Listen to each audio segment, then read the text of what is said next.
اور یہ ساری چیزیں اس کے مقابلے میں جب ہم اپنے آپ کو دیکھتے ہیں تو ہم شاید بکھرے ہوئے ہیں.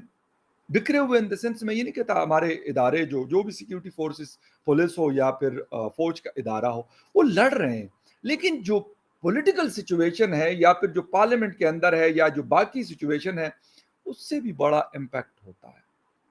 کوئی کچھ کہہ رہا ہوتا ہے، کوئی کچھ کہہ رہا ہوتا ہے، تو یقیناً فورسز میرے خیال میں ان کا morale اس چیز سے شاید ڈاؤن ہوتا ہے.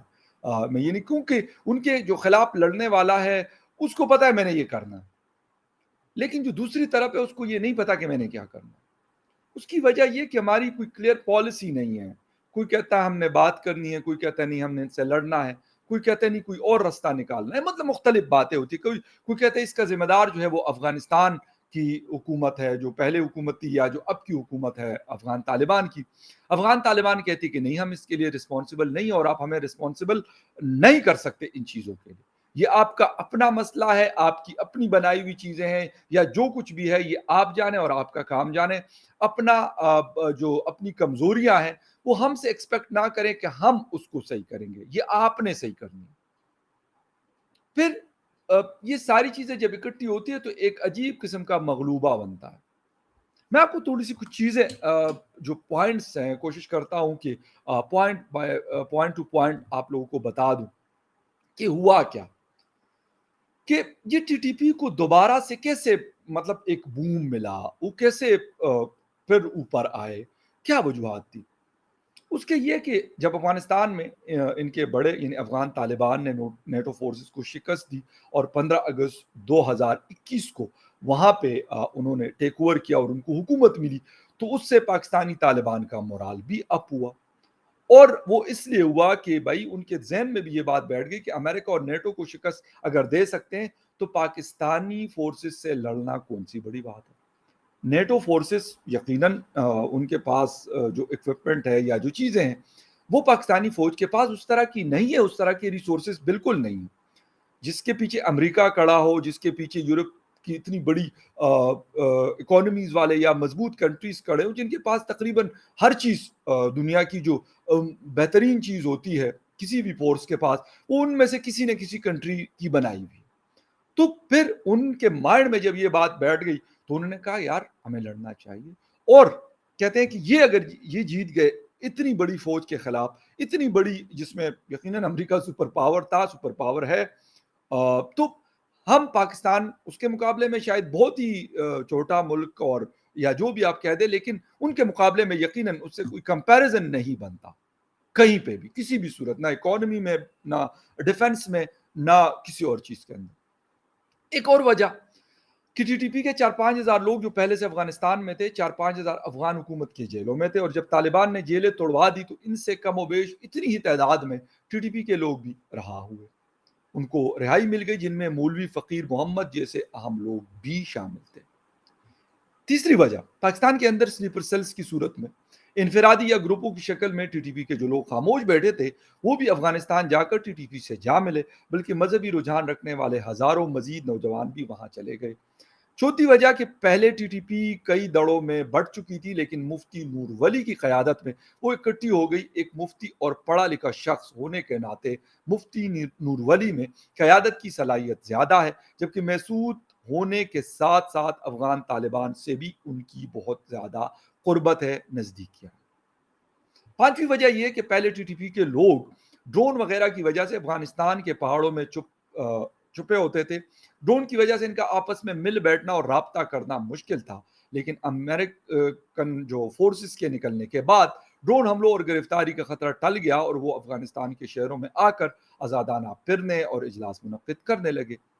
ایک وجہ یہ بھی ہے کہ جہاں جہاں ٹی ٹی پی کے لوگ تھے وہاں وہاں امریکہ اور نیٹو کا چوڑا ہوا مال غنیمت افغان طالبان نے انہیں دے دیا.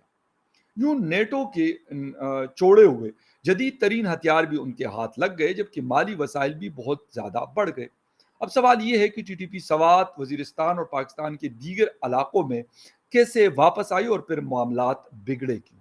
اس کا جواب یہ ہے کہ ہم جیسے جو لوگ ہیں وہ پہلے بھی بہت سارے لوگ ہمارے جرنلسٹک کمیونٹی کے یا دوسرے وہ یہ بات بار بار کرتے رہے کہ اب چونکہ افغان طالبان ایک تنظیم نہیں بلکہ حکومت بن گئی ہے اور چونکہ ٹی ٹی پی ان کے تابع ہے، اس لیے ٹی ٹی پی کے ساتھ جو بھی بات ہو وہ افغان امارات اسلامی کے ذریعے کی جائے۔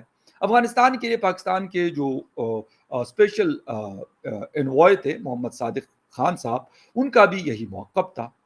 وہ بھی ٹی ٹی پی کے ساتھ مذاکرات کے کسی عمل میں نظر نہ آئے، لیکن ایسا کرنے کی بجائے اس وقت کے وزیر اعظم عمران خان صاحب نے D G I S I lieutenant general Faiz Hameed کو براہ راست ٹی ٹی پی سے مذاکرات کی اجازت یا ہدایت دی۔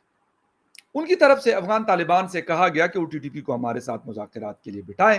چنانچہ عمران خان کی حکومت میں ٹی ٹی پی کی قیادت اور پاکستانی حکام آمنے سامنے ایک ٹیبل پر بیٹھ گئے۔ اچھا، ٹی ٹی پی کی واپسی کی ذمہ دار مطلب کون ہے کہ پاکستان میں ٹی ٹی پی کا نیا جنم اور عروج، افغانستان میں طالبان کی حکومت کا قیام کیسے عمل میں آیا؟ اچھا، پھر جب پی ڈی ایم کی حکومت آتی ہے، پی ڈی ایم اور پیپلز پارٹی یا این پی کے رہنما صرف عمران خان اور جنرل فیض حمید کو الزام دیتے ہیں کہ انہوں نے ٹی ٹی پی سے مذاکرات کر کے ان کی ایک بڑی تعداد کو واپس لا بسایا، لیکن حقیقت یہ ہے کہ بیرسٹر سیف کی قیادت میں صوبے کی قبائلی ملکانان پر مشتمل وفد ٹی ٹی پی سے مذاکرات کے لیے جب افغانستان جا رہا تھا تو اس وقت پاکستان کے وزیر اعظم میاں شہباز شریف اور وزیر خارجہ بلاول بھٹو زرداری تھے۔ سوال یہ ہے کہ اگر جرگہ غلط کر رہا تھا تو انہوں نے اسے روکا کیوں نہیں؟ اس میں کوئی شک نہیں کہ اس جنگ میں سب سے زیادہ پختون قربان ہو رہے ہیں، لیکن یہ مسئلہ پختون کا بنایا ہوا ہے اور نہ تنہا پختون حل کر سکتے ہیں۔ ان پالیسیوں کا نتیجہ جو اسلام آباد اور پنڈی میں افغانستان سے متعلق بنتی رہی۔ مولانا فضل الرحمان صاحب ہو یا کوئی اور، ہر کوئی اپنے اپنے حساب سے بات کرتا رہا ہے اور بات کرتے رہتے ہیں، لیکن کیا کبھی ہم نے سیریسلی اس حوالے سے کوئی کوشش کی کہ یار اس کو ہم نے ختم کرنا ہے؟ بے شک اگر آپ مذاکرات کی ناکامی ہوتی ہے یا نہیں پاسبل یا جو کچھ بھی ہوا، آپ افغان طالبان کے ساتھ اور یہاں اپنے فورسز کو اور لوکل کمیونٹیز کو اتنا سٹرینتھن کریں کہ ان کو وہاں پہ کم از کم جگہ نہ ملے، لیکن ہم نے ایسا نہیں کیا۔ ہم وہ اگر ایک کہتے ہیں کہ میں سن رہا تھا کہ ایک بابا جی سے کسی نے پوچھا وزیرستان کے علاقے میں کہ بابا جی ہم بہت اچھے ہیں کہ دوسری طرف جو ٹی ٹی پی یا پھر جو دوسرا گروپ ہے وہ بہت اچھے ہیں؟ کہتے ہیں یار آپ بھی بہت اچھے ہیں اور وہ بھی بہت اچھے ہیں۔ وہ بڑا حیران ہوا، کہتے برے ہم ہیں کیونکہ وہ بھی ہمیں مارتے اور آپ بھی ہمیں مارتے ہو۔ تو افسوس کے ساتھ یہ بات کرنی پڑتی ہے کہ دونوں طرف سے کولیٹرل ڈیمیج کے نام پہ نقصان جو ہے وہ ایک عام پاکستانی کا ہوتا ہے، اور ایک طرف بھی طاقتور لوگ ہیں اور دوسری طرف بھی طاقتور لوگ ہیں۔ ان کے سامنے ایک عام آدمی کیا کر سکتا ہے یا کیا کرے گا؟ وہ زیادہ سے زیادہ احتجاج کرتا ہے، اور جب وہ احتجاج کرتا ہے اور کس امن کے لیے احتجاج کرتا ہے، پیس کے لیے احتجاج کرتا ہے، تو کہتے ہیں یار اس کو تو سب سے پہلے جیل میں ڈال دو نا، یہ امن کیوں مانگ رہا ہے؟ افسوس اور دکھ یہ ہوتا ہے کہ آپ خود بھی آپ سے کچھ نہیں اگر ہو رہا، بے شک آپ مذاکرات کر کے صحیح کرتے ہیں، آپ لڑ کے صحیح کرتے ہیں یا جو بھی آپ کی اسٹریٹجی ہوگی، کیونکہ سر وہ ہم نے نہیں بنانی اور نہ ہماری بنائی ہوئی پالیسی آپ نے امپلیمنٹ کرنی ہے، جو آپ نے کرنا ہے اپنے حساب سے کرنا ہے۔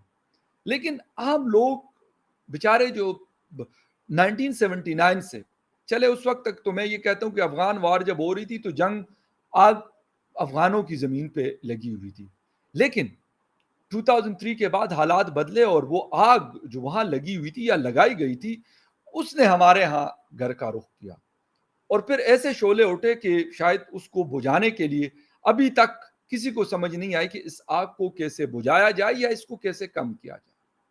لیکن آج بھی افسوس کے ساتھ کہ وہی پرانی پالیسیز اور وہی پرانی اسٹریٹجیز استعمال کرنے کی کوشش کی جا رہی ہے، حالانکہ جس طریقے سے میں نے آپ کو بتایا کہ مفتی نور ولی مسعود صاحب جو ہیں وہ ایک بڑے ذہین آدمی ہیں۔ میں یہ نہیں کہتا کہ یار وہ کسی کو کسی یونیورسٹی میں پاکستان کے پڑھاتے ہیں، لیکن اپنی ان کی جو اسٹریٹجیز ہیں وہ بڑی کلیئر ہیں۔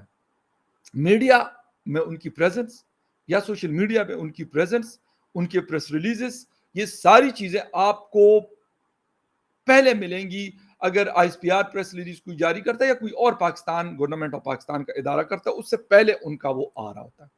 اس لیے میں کہتا ہوں کہ یار وہ ویل ایکوپڈ، ویل آرگنائز اور ویل پلانڈ طریقے سے اپنی چیزوں کو چلا رہے ہیں، اس کے مقابلے میں ہماری چیزیں شاید بکھری ہوئی ہیں۔ اور اس کا نقصان جو ہے وہ عام آدمی کو بھی ہو رہا ہے اور اس کا نقصان یقیناً فورسز کے لوگوں کو بھی ہو رہا ہے. لیکن جو لوگوں کے گلے اور شکوے ہیں نہ اسے پہلے ایڈریس کیا گیا اور انفارچونیٹلی نہ اس کو ایڈریس کرنے کی کوشش کی جاتی ہے. وہ کہتے ہیں یار ہم جو کر رہے ہیں بس ہمیں کرنے دیں. میں یہ نہیں کہتا کہ آپ کا کام ہے لڑنا یا آپ کا کام ہے جنگ کرنا. فوج ہوتی اسی لیے ہے. اگر میں کہوں کہ یار جرنلسٹ جا کے وہاں پہ میرے جیسا یا کوئی اور, تو یہ غلط ہوگا, یہ ہم لوگوں کا کام نہیں ہے. بٹ کچھ پالیسیز ہوتی ہیں جس کے تحت لڑی جاتی ہے. ہر جنگ کا جو طریقہ کار وہ ایک جیسا نہیں ہوتا. آپ نے انڈیا کے خلاف جنگ لڑی, اس کا ایک اور طریقہ کار ہوگا. آپ نے افغان بارڈر پہ لڑی, اس کا ایک اور طریقہ کار ہوگا. افغانستان کے اندر لڑی, اس کا ایک اور طریقہ کار ہوگا. کشمیر کے اندر اگر کیا, اس کا اور طریقہ کار ہوتا ہوگا. اور اگر اپنے ملک کے اندر لڑ رہے ہیں اس طرح کے لوگوں کے خلاف, تو اس کا ایک اور طریقہ کار یا ایک اور پلاننگ ہوگی, جس میں سب سے امپورٹنٹ کام انٹیلیجنس جو ایجنسیز ہوتی ہے ان کا ہوتا ہے, اور جو انٹیلیجنس بیسڈ آپریشنز ہوتے ہیں اس کا بہت بڑا رول ہوتا ہے. اگر میرے جیسے ایک ناسمجھ آدمی کو یہ چیز پتا ہے تو میرے خیال جو ادارے یہ کام کرتے ہیں ان کو تو بہت اچھے سے پتا ہو. لیکن یقین کریں کہ بعض لوگ کہتے ہیں یار شاید وہ کہتے ہیں کہ بڑے ویوز آ جائیں گے اگر یہ اس طرح کی کوئی الٹی سیدھی بات کرو. الٹی سیدھی بات نہیں, وہ چیز وہ فیکٹس بتانے کی میں کوشش کرتا ہوں جو آن گراؤنڈ مل رہے ہوتے ہیں. لیکن افسوس مجھے یہ ہوتا ہے کہ وہ لوگ جو جن کو سمجھنے کی بڑی سخت ضرورت ہے یا جن کو سمجھنا چاہیے یا اس حالات پہ زیادہ نظر رکھنی چاہیے, جن کے ہاتھوں میں طاقت ہے اور اتھارٹی ہے, تو وہ انفارچونیٹلی وہ سوئے ہوئے ہیں. وہ کہتے ہیں جی عمران خان کو ہم نے گرفتار کروا دیا یا جو بھی کیا, کرو جو کرنا ہے. لیکن ان چیزوں کے اوپر ان کی نظر نہیں جا رہی کہ یار حالات ہاتھوں سے نکلتے جا رہے ہیں, اور اگر بروقت فیصلے نہیں ہوئے, اب بھی شاید تھوڑا سا وقت باقی ہو, لیکن بہت تیزی سے وقت آگے کی طرف نکل رہا, تو پھر یہ کچھ کرنا, اس کو قابو کرنا, شاید 13-14 تک تو کر لیا تھا, پھر خدا نخواستہ اس کو قابو کرنا شاید ناممکن ہو جائے گا. اور اس کی وجہ یقیناً افغانستان میں جو طالبان کی حکومت ہے وہ جیسے جیسے مضبوط ہوتی جائے گی, تو پھر ہمارے جو خلاف لڑنے والے ٹی ٹی پی کے لوگ ہیں وہ مزید مضبوط ہوں گے. میں یہ نہیں کہتا کہ یار ان کو افغان طالبان کے اوپر یہ بات ڈالی جائے کہ ہم یہ لوگ یہ جو دعویٰ کرتے ہیں کہ بس جی وہی سارے ذمہ دار ہیں, نہیں, سارے ذمہ داری ان کی نہیں ہے.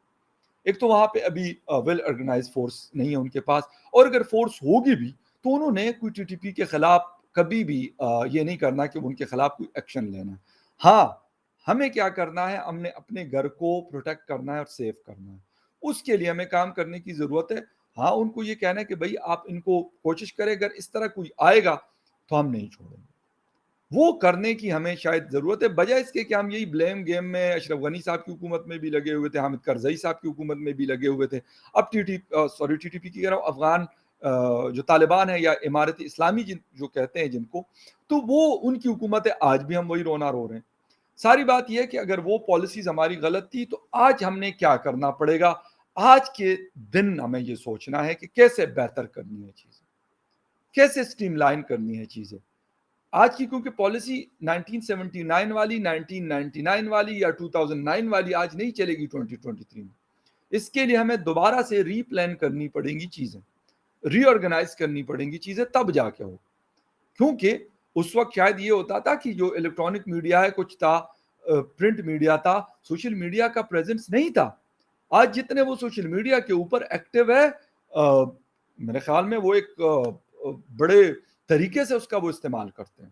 اسی لیے ہمیں سوچنا پڑے گا, میرا مطلب ہے سوچنے سے میرا مطلب ہے جو ادارے ہیں, جو حکومتیں ہیں, ان کو کہ بھائی اس کو ٹھیک کرنا, ورنہ جو 79 میں شعلے بڑھ کے کابل میں, اور وہ شعلے پھر شفٹ ہو گئے بارڈر کے اس پار, پشاور, اسلام آباد, لاہور, کراچی, کوئٹہ, ملتان, پتہ نہیں کون کون سی جگہ, تو پھر کوئی جگہ اب بھی خدا نخواستہ نہیں بچے گی. خیر اینی وے, کچھ نیوز اپڈیٹس تھی, کچھ چیزیں تھی, تو میں نے کہا آپ کے ساتھ شیئر کر لوں. آپ سے کسی اور نیوز اپڈیٹ میں پھر ملاقات ہوتی ہے, تب تک کے لیے ٹیک کیئر.